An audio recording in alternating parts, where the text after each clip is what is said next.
My grandpa signed the beach condo over to me 6 months before he died. He did it quietly, the way he did most important things.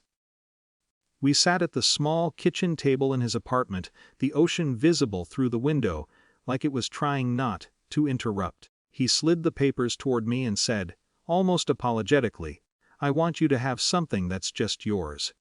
I didn't argue. I didn't ask why. In my family, asking why was usually a mistake. I just nodded and thanked him and promised I'd take care of it. Of him, of the place, of the memories that already lived there. When he passed, I told my parents. They were composed, sympathetic in the practiced way wealth teaches you. When I mentioned the condo, my mother smiled, a soft, almost indulgent smile, and said, "Well, that was generous of him." That was it. No questions, no concern, no pushback. I should have known then. 2 weeks later, I was at the condo sorting through boxes when a realtor knocked on the door. He was polished, cheerful, holding a clipboard like a shield. Behind him stood a couple in linen shirts and expensive sandals, already peering past him into the living room. "Private showing," he said brightly, like it explained everything. I didn't invite them in. My phone buzzed before I could speak. My mother's name lit up the screen. I answered because some habits die hard.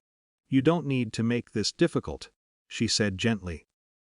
"Your sister does more with property like that. You know that." I looked at the couple. They were already stepping inside, shoes still on, eyes scanning the walls like the place was a product brochure.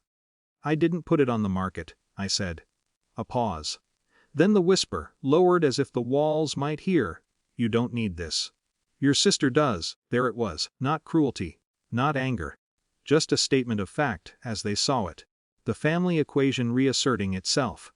The way it always had. I didn't yell. I didn't tell them about the morning's grandpa and I drank coffee on the balcony. I didn't remind her that my sister already had 2 houses and a trust fund and parents who never questioned her place at the center. I said, "I'll call you back."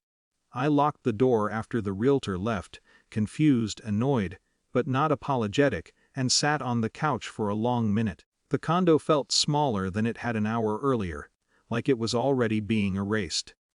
Then I grabbed my keys and drove inland. The county records office sat between a tax preparation storefront and a shuttered diner. Nothing about it suggested drama. The building looked like it existed to make things boring on purpose. Inside, fluorescent lights hummed. A line of people waited quietly, holding folders, envelopes, proof.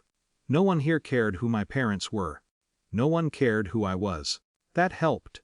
When it was my turn, I slid the paperwork across the counter and asked, calmly, for the title record. The clerk nodded, typed, and turned the monitor slightly away from me as the system loaded. At first, her face didn't change. Then her eyebrows pulled together. She leaned closer to the screen.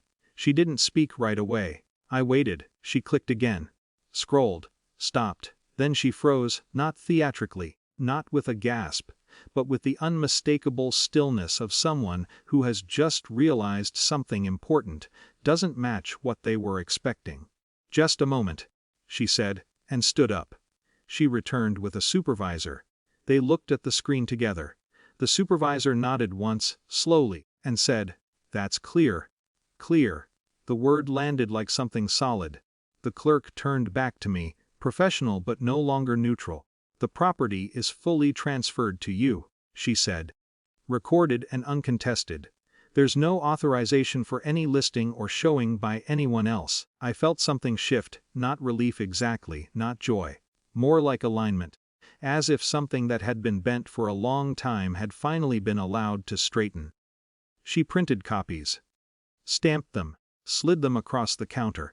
"There's been an inquiry," she added carefully. "But it doesn't hold." I thanked her. My voice sounded like my own. Outside, the sun was harsher than I expected. I sat in my car with the papers on my lap and didn't start the engine right away. I thought about calling my parents. About explaining. About finally having proof. I didn't. That night, my mother called. Her tone was different. Controlled, cautious. She said there must have been a misunderstanding. She said they were only trying to help. She said family shouldn't get caught up in technicalities. I listened. When she finished, I said, "The title is clear." Silence stretched on the line. Not angry silence. Calculating silence. "Well," she said finally, "we'll talk later." We didn't.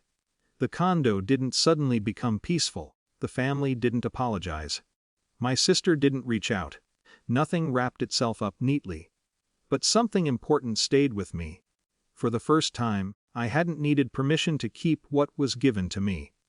I hadn't needed to perform gratitude or justify space or argue for worth. A neutral system had looked at the facts and said, yes, this is yours. And that clarity, dry, unromantic, bureaucratic, was enough. I went back to the condo the next weekend. I opened all the windows.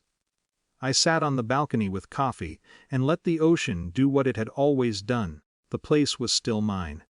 And this time, I knew it in a way no one could smile away.